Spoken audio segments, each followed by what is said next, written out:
Mapagpalang araw po sa inyong lahat. Ako nga po pala si Angela Jan Agner at welcome po sa aking 365 Daily Devotion ni Pastor Russell Ocampo sa Monero Edition. At ngayong araw po ay June 12, 2025 at ang topic po natin ngayong araw ay jealousy. Madalas ba magselos ang partner mo? And yung scripture po natin ngayong araw is Exodus chapter 34 verse 14. And yung sabi po dito na yung concept po natin na jealousy is, when we speak of God's jealousy, we're not referring to petty, envy, or insecurity. Instead, it is the holy and righteous desire of God to protect what belongs to Him, His glory, His people, and His covenant. God is jealous for His name because it is perfect and worthy of all honor. He is jealous for His people because they are His treasured possession. This divine jealousy is a reflection of His love and justice. It moves Him to act when His name is dishonored or when His people turn to idols. And yung sabi po dito sa scripture natin na Exodus chapter 34 to 14 na, do not worship any other God, for the Lord, whose name is jealous, is a jealous God. And yung sa Tagalog po, sapagkat hindi ka sasamba sa ibang Diyos, sapagkat ang Panginoon na ang pangalan ay mapanibughuin ay Diyos ng mapanibughuin.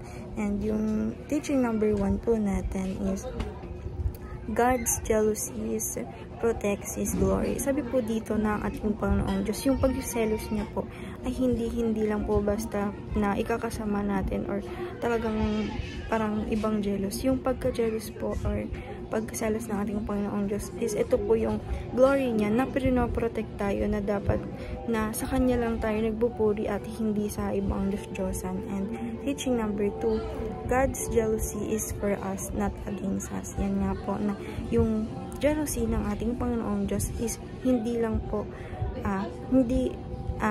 hindi against sa atin, kundi para sa atin rin po yung pagpoprotect niya po.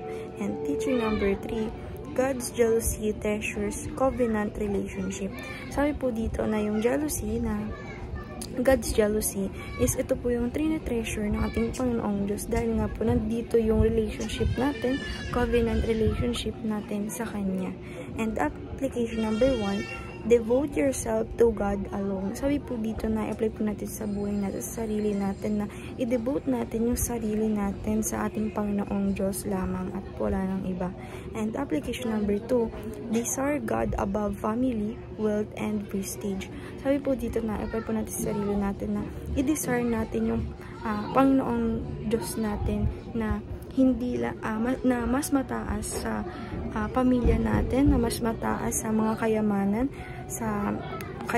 sa pagiging mayaman at iba pa. Dapat na mas ikataas natin ang ating Panginoong Diyos natin sa buhay natin, mas i-desire natin ang ating Panginoong Diyos sa kahit ano. And application number 3, demolish all idols and anything that replace God. Sabi po dito na i-apply po natin sa sarili natin na alisin natin yung mga idols, yung mga Diyos-Diyosan, and kahit ano pang iba, i-replace natin ito ng sa buhay natin na yung ating Panginoong Diyos yung kasama natin. And then lang po ngayong araw. Maraming salamat. God bless.